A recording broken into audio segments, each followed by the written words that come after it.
As you can hear, my Tesla is very poorly.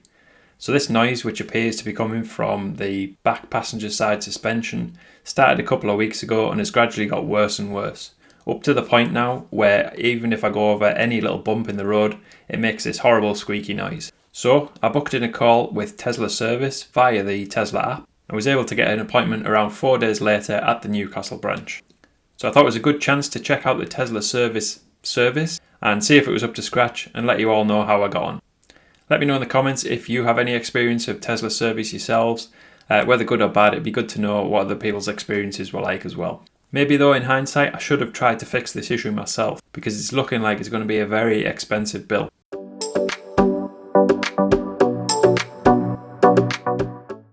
Hi everyone, I'm Danny V Solar, and on this channel you can follow my journey all things electric vehicles, solar panels, energy tariffs and much more. In today's video I'll be on my way to Tesla in Newcastle. My car has got an awful creak from, I think it's one of the control arms on the rear suspension. So we're taking it up to there. I've booked the appointment in. I'll talk through the appointment process and let you know how it goes. So it's about an hour's journey, so it's the first time I've used the Tesla servicing model, I guess. So let's see how it goes. So off I went on the 1 hour's drive to the Tesla garage to get my car fixed, which is a bit of a journey anytime I want anything doing on the car. Hopefully they continue to expand the service offering and open somewhere closer to my home, as 1 hour is quite far, especially if you've got a broken car to be going. I did try to get this fixed at my local garage, however apparently Tesla don't allow other garages to buy their parts, therefore Tesla service was really my only option here. The check-in process itself was absolutely brilliant, if a little impersonal. Totally flawless, and once I entered the Tesla garage footprint, I received a message on the screen of my car telling me exactly what I needed to do next. This informed me that I needed to confirm on the app that I'd arrived and dropped my car off. It then asks you to confirm the location of the car using the maps feature so that they can find where you've parked the car. And the service process itself is actually really neat through the app. Being into tech myself, I found it all really easy and straightforward. However, those that aren't quite so tech savvy, I'm not so sure whether they would have found it easy. And once you've let Tesla know that you've arrived, you just walk away from the car and it's as easy as that. So they have an app that any Tesla on the footprint, they can use that to access and open and move any car. But once it moved outside of the area, they have no control whatsoever over it. Very clever. The app itself has a neat stage process for booking the service. So first of all, you book the service and detail the issue, exactly what it is. So in this case, I pinpointed the issue to a suspension noise coming from the rear. You then book the appointment, receive and accept an estimate of the price, approve the estimate, and then turn up at the appointment, go through the drop the car off process, and then right through to receiving a finalised invoice after the car repairs are complete. You can message the mechanic working on your car, and finally paying all through the app.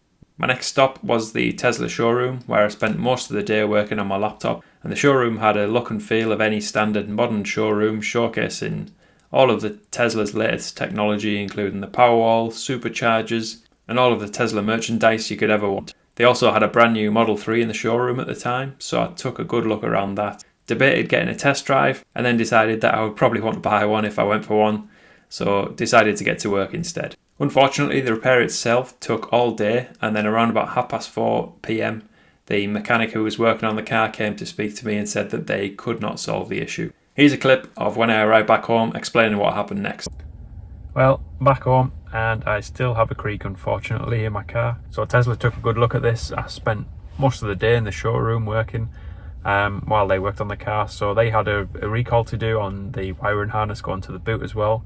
So they were looking at that. They didn't get around to doing that, and they also weren't able to fix the issue as well. So they think it could be, they looked at the lower arm and the suspension, and they checked the bush, but it didn't seem like the noise was coming from the bush. So what they've done is essentially ordered two parts, so the lower suspension cup and then the suspension arm as well, just to kind of take a belt and braces approach. So they need to order the parts, and I'll wait for a couple of days to come, and then I'll have to go back, unfortunately. So not a great outcome, but we'll see how it goes. So yeah, back up there in a couple of days, so I'll keep you updated.